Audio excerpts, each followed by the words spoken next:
Amém, irmãos, a paz do Senhor, graça e paz.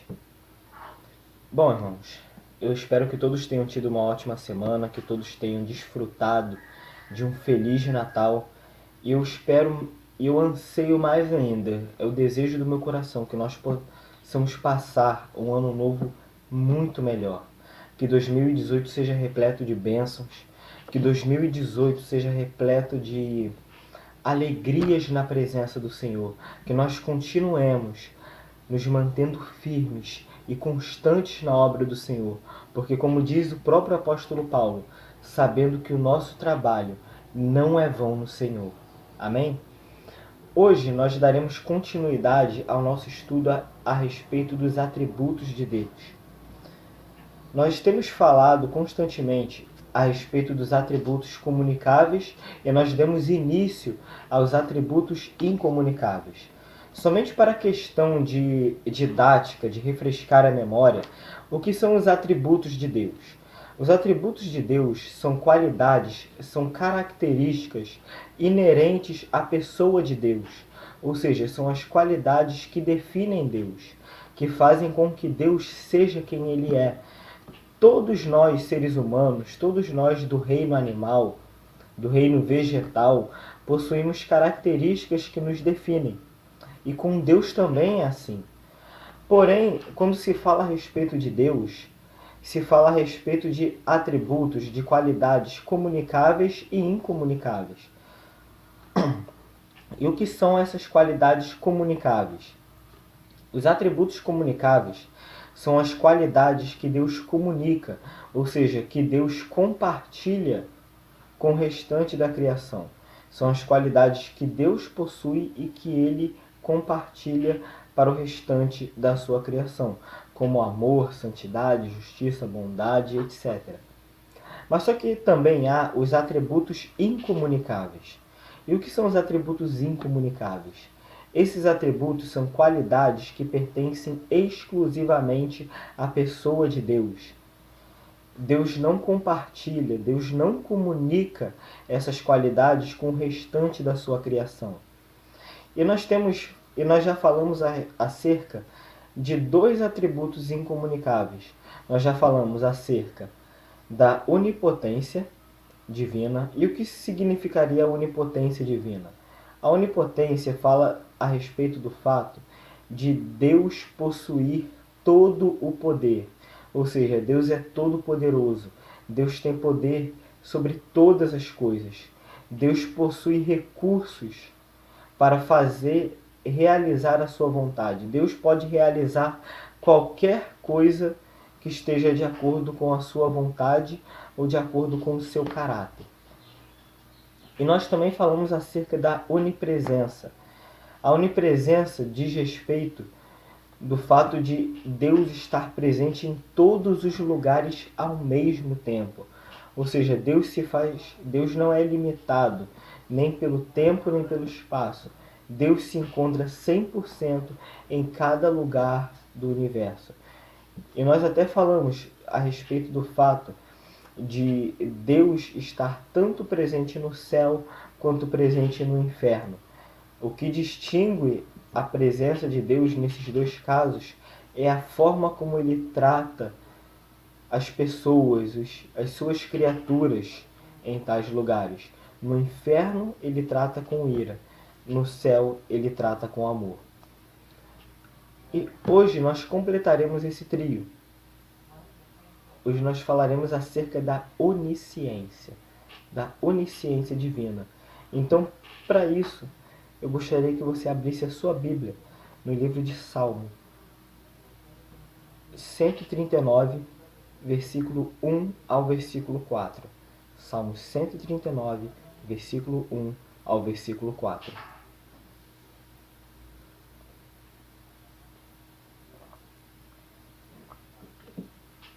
Pois bem, diz assim: Senhor, tu me sondaste e me conheces. Tu conheces o meu assentar e o meu levantar. De longe entendes o meu pensamento. Cercas o meu andar e o meu deitar, e conheces todos os meus caminhos. Sem que haja uma palavra na minha língua, Eis que, ó Senhor, tudo conheces. Tudo conheces. Vamos entender uma coisa. Já que nós falaremos hoje acerca de sabedoria, acerca de conhecimento. A palavra de Deus vai dizer no livro de Provérbios, capítulo 8, que Deus é a fonte de toda sabedoria. Ou seja, tudo que se conhece hoje e tudo aquilo que não se conhece provém de Deus. Todo conhecimento matemático, todo conhecimento filosófico, todo conhecimento teológico, biológico, químico e físico, literário, pertence a Deus. Deus é a fonte de todo o conhecimento. E esse texto que eu acabei de ler, Salmo 139, verso 1 ao versículo 4, vai nos falar a respeito do conhecimento de Deus. Davi é o autor desse salmo. Davi vai narrar de forma brilhante 3 grandes atributos de Deus. Ele vai falar a respeito da onisciência, da onipresença e da onipotência. Ele consegue nessa obra-prima, que é o Salmo 139, unir esses 3 preciosos atributos de Deus. Então, para começar, vamos definir o que significa onisciência, já que nós falaremos acerca da onisciência. Onisciência é o seguinte: a onisciência significa que Deus possui o saber absoluto, pleno. Significa dizer que Deus tem conhecimento infinito sobre todas as coisas. O conhecimento de Deus é infinito. Onisciência. Omni significa todo, ciência, ciência, ou seja, todo o conhecimento, toda a ciência. Eu não pretendo falar de forma muito exegética acerca do que Davi está falando. Eu só vou passar uma pequena visão para vocês a respeito da onisciência divina encontrado nesses 4 versos. Eu não tenho a intenção de fazer uma exegese profunda, mas apenas relatar um pouco acerca deste atributo, até porque não teríamos tempo suficiente. Vamos começar no versículo 1. Senhor, tu me sondaste e me conheces. Tu me sondaste e me conheces. É interessante que Davi começa esse salmo falando que Deus o havia sondado e que também o conhecia. Repare bem, nesses 4 versos, para cada verso, até o versículo 4, Davi usa a palavra conhece. Ou seja, ele exalta o fato de que Deus o conhecia. Mas só que antes de Deus o conhecer, Davi relata que Deus o havia sondado. E o que significa sondar? A palavra sondar significa examinar, significa investigar, pesquisar, explorar, inquirir com meios cautelosos. Ou seja, então quando Davi diz que Deus o havia sondado, Davi estava querendo dizer que Deus o havia explorado. Deus havia investigado toda a estrutura de Davi. Significa dizer que Deus, através de meios cautelosos, através da sua multiforme sabedoria, Deus havia investigado cada detalhe de Davi. E que, portanto, ele o conhecia. Ele o conhecia de forma detalhada. Em 1 Crônicas, no capítulo 28, no versículo 9, Davi vai deixar o seguinte conselho para Salomão: que Salomão deveria seguir a Deus, porque Deus esquadrinhava os corações. Nós vemos muito na Bíblia a palavra esquadrinhar. A palavra esquadrinhar significa investigar nos mínimos detalhes, ou seja, se utilizar de instrumentos que proporcionem um conhecimento detalhado acerca daquilo que se está investigando. Então, quando falamos que Deus havia sondado a Davi, significa que Deus havia esquadrinhado a Davi, ou seja, Deus sabia tudo nos mínimos detalhes a respeito de Davi. E eu posso dizer uma coisa para você: ele sabe tudo a respeito de mim e de você. Por quê? Porque ele nos sondou, ele nos conheceu desde o ventre da nossa mãe. Ele conhece cada detalhe do nosso ser. Então Deus sonda, Deus investiga, Deus explora, Deus examina, Deus pesquisa, Deus reúne todas as informações acerca de nós. E já temos no verso 2 e 3. Tu conheces o meu assentar e o meu levantar. De longe entendes o meu pensamento. Cercas o meu andar e o meu deitar. E conheces todos os meus caminhos. É interessante que Davi exalta o fato do conhecimento de Deus. Conhecimento, a palavra conhecimento no dicionário Aurélio, ela pode ser definida da seguinte forma. Conhecimento significa informação. Conhecimento significa experiência, significa vivência. Mas quando Davi se refere aqui no verso 2 e verso 3, ele se refere ao conhecimento como informação. Conhecimento aqui tem o sinônimo de informação. Deus conhece, Deus tem informação a nosso respeito, muitas informações. Deus conhece os nossos sonhos, Deus conhece as nossas motivações, Deus conhece as nossas frustrações, a nossa vida diária e os nossos sofrimentos. Deus conhece cada detalhe da nossa vida. Repare que Davi havia falado que Deus conhecia o seu assentar e o seu levantar, o andar e o deitar. A figura aqui é praticamente a mesma.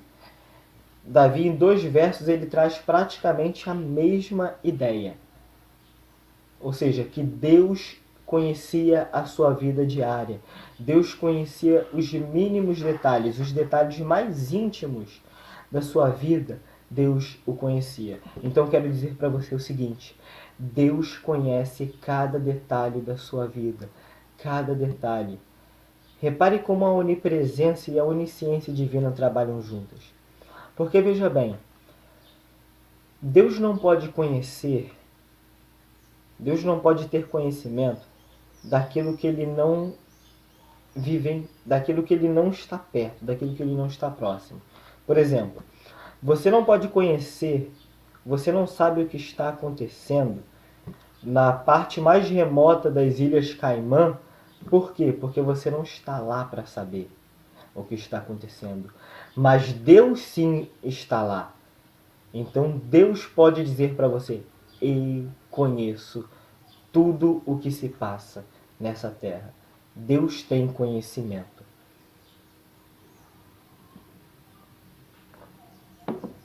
Deus conhece os detalhes mais íntimos da nossa vida. Mas só que entramos num porém aqui. Nós acabamos de entrar em um porém. Por quê? Veja bem, a palavra conhecimento, ela também traz o significado de experiência. Experiência. O conhecimento também é adquirido através da experiência. Pois veja bem, nem tudo você aprende na escola. Algumas coisas você aprende por experiência, tentativa e erro. Agora veja bem, se conhecimento também se adquire através da experiência, Deus na sua glória não pode saber o que é sofrimento a menos que passe por ele.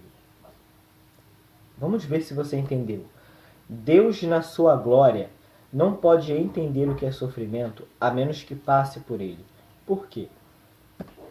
Veja bem, vou apresentar uma seguinte situação. Eu não posso saber como é a dor de crescer com um lar dividido, com os pais separados, se eu nunca passei por isso.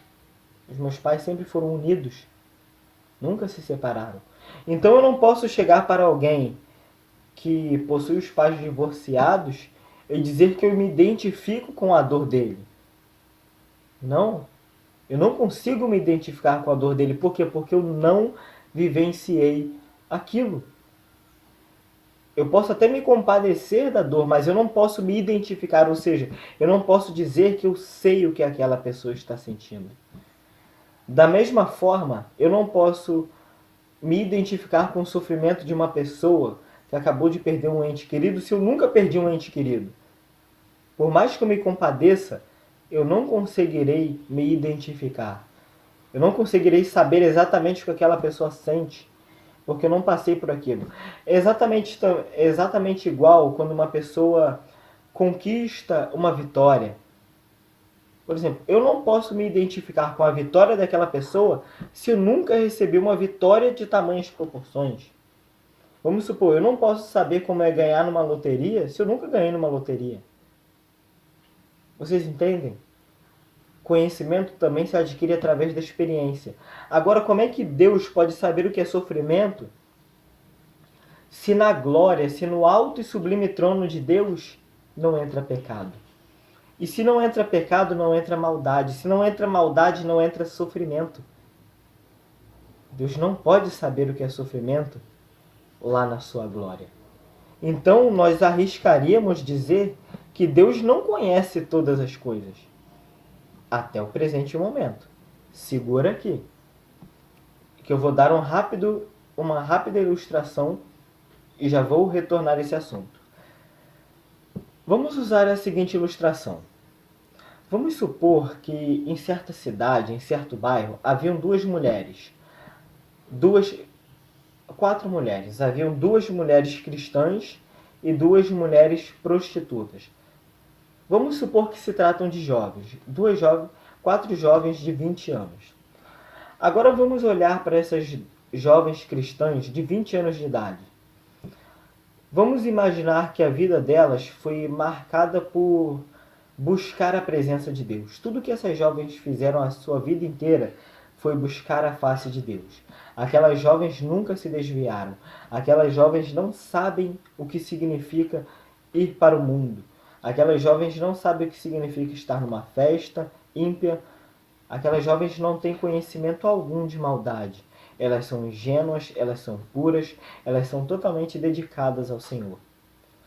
Mas agora vamos imaginar que certo dia começa a arder no coração delas o desejo de evangelizar, de falar a respeito de Deus. Elas querem sair daquele casulo. Elas querem ir para o mundo, elas querem pregar o Evangelho. Então elas oram a respeito e saem. E saem durante a noite. Então vamos supor que durante a noite elas encontram duas jovens, duas garotas de programa. Então elas decidem ir pregar a palavra para elas. Agora vamos imaginar que no momento em que elas começam a pregar, do nada uma viatura surge e coloca as quatro dentro do camburão, dentro daquele carro, e as levam direto para a delegacia. Agora imagine na delegacia aquelas duas jovens cristãs, como elas estão. Elas estão tremendo de medo. Por quê? Porque elas nunca passaram por uma situação dessas. Imagine você que nunca foi preso ir parar numa delegacia. O terror, agora imagine o pavor tomando conta daquelas jovens. Mas agora ao passo que aquelas outras duas jovens prostitutas, olhe para elas. Elas estão rindo, elas estão achando graça de toda essa situação. Por quê? Porque elas já passaram 1 milhão de vezes por aquilo. Aquilo não é nada para elas. Agora eu quero que você aprenda isso. Aquelas duas jovens cristãs estavam morrendo de medo, ao passo que aquelas duas jovens prostitutas, aquilo já era natural para elas. Agora imagine Deus, quando enviou seu Filho. O Filho de Deus, que nasceu sem pecado. Imagine como deveria ser para alguém sem pecado estar em um mundo coberto pelo pecado. Agora imagine. Será que o pavor não tomou conta de Cristo? Será que Cristo não se sentiu deslocado? Nós sabemos muito bem como é viver no mundo caído. Nós sabemos o que é viver com injustiça porque nós somos injustos. Então para nós não é tão dificultoso viver num mundo como esse. Mas imagine para ele, sem pecado, sem maldade, viver em um mundo como o nosso. Então o que eu quero dizer para você é o seguinte: Um dos propósitos da encarnação, agora eu vou retomar aquela ideia. Um dos propósitos da encarnação de Deus, do Verbo, foi fazer com que Deus soubesse na própria pele o que é viver em um mundo caído como o nosso e pudesse nos socorrer quando estivéssemos em apuros. Você lembra em Hebreus 4, versículo 13 ao 15, que ele em tudo foi tentado, mas sem pecado, para que ele pudesse ser o nosso grande sumo sacerdote? Então, Deus na sua glória não sabia o que era viver em um mundo pecaminoso. Então, para que Deus pudesse ser completo, para que Deus pudesse ser o mais sublime, Deus, ele se encarna na pessoa do seu filho para que ele soubesse na própria pele o que é sofrer, para que ele pudesse se identificar com o nosso sofrimento, para que ele pudesse socorrer aqueles que estão sendo tentados. Por quê? Porque veja bem, Deus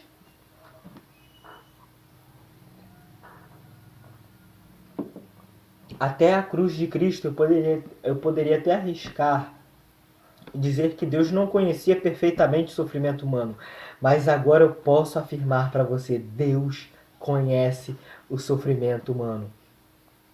Irmão, Deus sabe o que está passando na sua vida. Talvez você tenha criado ao redor desses anos a imagem de um Deus indiferente, de, como muitos rotulam, um bicho-papão no céu, que só quer saber de atormentar a vida dos seres humanos. Mas eu te apresento hoje um Deus que se identifica. Deus sabe o que é sofrer. Deus também esteve num mundo como o nosso. Deus esteve sujeito às mesmas paixões que nós, mas a Bíblia diz que em tudo ele foi tentado, em tudo ele foi provado, mas ele não pecou uma vez sequer. Cristo é o nosso campeão. Cristo é aquele que venceu o pecado que tão de perto nos rodeava.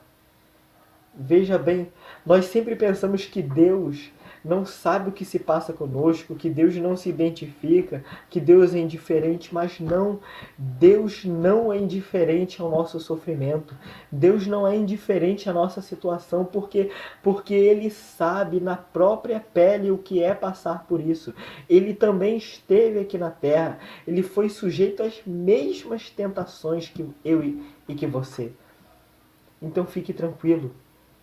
Peça ajuda a Ele, peça socorro a Ele. Ele é o nosso grande sumo sacerdote, que penetrou os céus e pode nos socorrer, porque a nossa semelhança, Ele também esteve aqui e passou por muitos apuros. Ele foi tentado, mas sem pecado. Então eu posso dizer com toda certeza para você, Deus conhece todas as coisas. Deus sabe o que é se alegrar, Deus sabe o que é sofrer, Deus sabe de tudo. O conhecimento de Deus é ilimitado. É ilimitado. E no versículo 4, diz o seguinte: sem que haja uma palavra na minha língua, eis que, ó Senhor, tudo conheces. Aqui vai apontar para a presciência de Deus. Como Deus conhece todas as coisas, logo ele consegue prever as coisas. Deus tem a história nas suas mãos. Então não se desespere. Deus tem o passado, o presente e o futuro na palma das suas poderosas mãos. Não se desespere. Nada foge do controle de Deus. Amém? Então vamos somente deixar algumas conclusões para encerrar. Primeira conclusão, vou falar acerca de Davi. Davi fica maravilhado com a magnitude dos pensamentos de Deus. Veja no verso 17. Davi vai dizer: e quão preciosos me são, ó Deus, os teus pensamentos. Quão grandes são as somas deles. Olha como Davi fica maravilhado. Quando Davi para pensar na grandeza de Deus, Davi fica, meu Deus, quão preciosos são os teus pensamentos. Então eu quero encorajar você neste momento a meditar em Cristo, a pensar em Cristo, a viver em Cristo, a andar em Cristo. Se esforce para estar constantemente pensando em Deus, pensando na obra redentora de Cristo no Calvário, pensando no ministério do Espírito Santo na sua vida. Se esforce para pensar em Cristo. Medite na pessoa de Deus. Olha o que Davi diz, quão preciosos me são. Davi podia dizer que os pensamentos de Deus, a sabedoria de Deus era algo maravilhoso para ele, era algo precioso. E para você, Deus é precioso para você? Irmão, se esforce em pensar em Deus, em meditar em Deus. Você não ficará desapontado. Porque Deus tem feito tantas coisas, tantas e tantas coisas, que se você pudesse contemplar, irmão, você nunca vai ficar decepcionado com Ele. Nunca. Pense em Deus, pense em Cristo. Você jamais se desapontará. Jamais. Eu quero encorajar você a pensar nele, a se esforçar em pensar nele.